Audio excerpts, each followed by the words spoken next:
కాసేపట్లో CM Revanth aerial survey చేయనున్నారు. వాతావరణ శాఖ క్లియరెన్స్ ఇవ్వడంతో సీఎం వరద ప్రాంతాల్లో పర్యటించనున్నారు. 2 గంటలకు కామారెడ్డి, మెదక్ జిల్లాల్లో ఏరియల్ సర్వే చేస్తారు CM.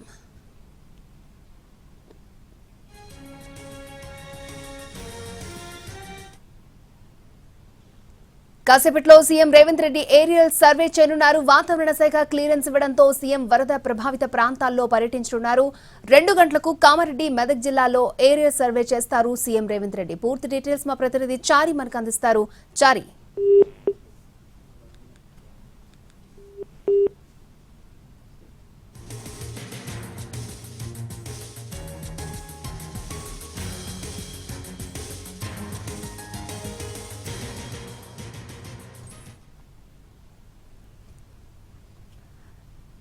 Right. CM Revanth Reddy aerial సర్వేకి సంబంధించి లేటెస్ట్ అప్డేట్స్ అందించడానికి మా ప్రతినిధి చారి రెడీగా ఉన్నారు. చారి, కామారెడ్డి అలాగే మెదక్ 2 జిల్లాల్లో తీవ్రమైనటువంటి వర్షం కురవడం వల్ల నష్టం కూడా ఎక్కువ జరిగింది. పంట నీట మునగడం, అలాగే రోడ్లు డ్యామేజ్, చెరువులు పూర్తిగా నిండి కొన్ని చెరువులు తెగినటువంటి పరిస్థితి. వీటన్నిటి మీద ఎప్పటికప్పుడు రివ్యూ చేసినటువంటి సీఎం రేవంత్ రెడ్డి నేరుగా పరిస్థితి, వరద ప్రాంతాల్లో పరిస్థితి ఎలా ఉంది అని స్టడీ చేయడానికి ఏరియల్ సర్వే నిర్వహిస్తున్నారు. 2 గంటలకి సీఎం రేవంత్ రెడ్డి ఉన్నతాధికారులతో కలిసి ఏరియల్ సర్వే నిర్వహించాలని నిర్ణయించుకున్నారు.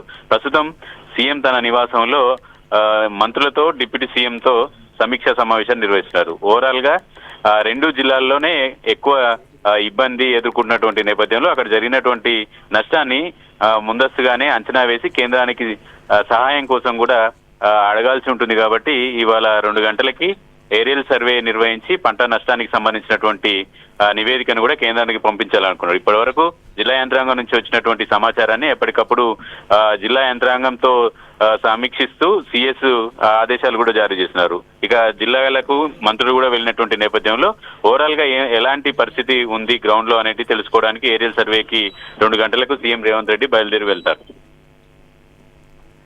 చారి, అంటే ఎప్పుడూ లేనన్ని వరద కామారెడ్డి జిల్లాని అతలాకుతలం చేసింది. ఎంత మేర నష్టం జరిగిందని అంచనా వేస్తున్నారు అధికారులు?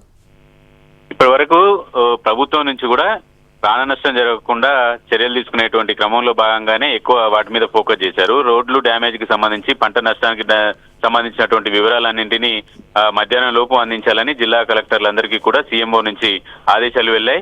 ఇప్పటి వరకు పంట నష్టం మీద అంచనా వేయడం కంటే ప్రస్తుతం ప్రజలు ఇబ్బంది పడకుండా, ప్రజలు నీటిలో చిక్కున్నటువంటి వాళ్ళు, వరదలో చిక్కున్నటువంటి వాళ్ళందరినీ సేవ్ చేసేటువంటి ప్రయత్నాలు చేస్తుంది. ఈ రోజు ఏరియల్ సర్వే తర్వాత పూర్తి స్థాయిలో ఎంత నష్టం జరిగింది, రోడ్ల డ్యామేజ్ ఎంత జరిగింది, పంట నష్టం ఎంత జరిగింది, చెరువుల కోతల వల్ల ఎంత నష్టం జరిగింది అనేటువంటి అంశాలన్నింటినీ కూడా సాయంత్రానికి కొంత అంచనాకు వచ్చేటువంటి అవకాశం ఉంది. ఓకే చారి.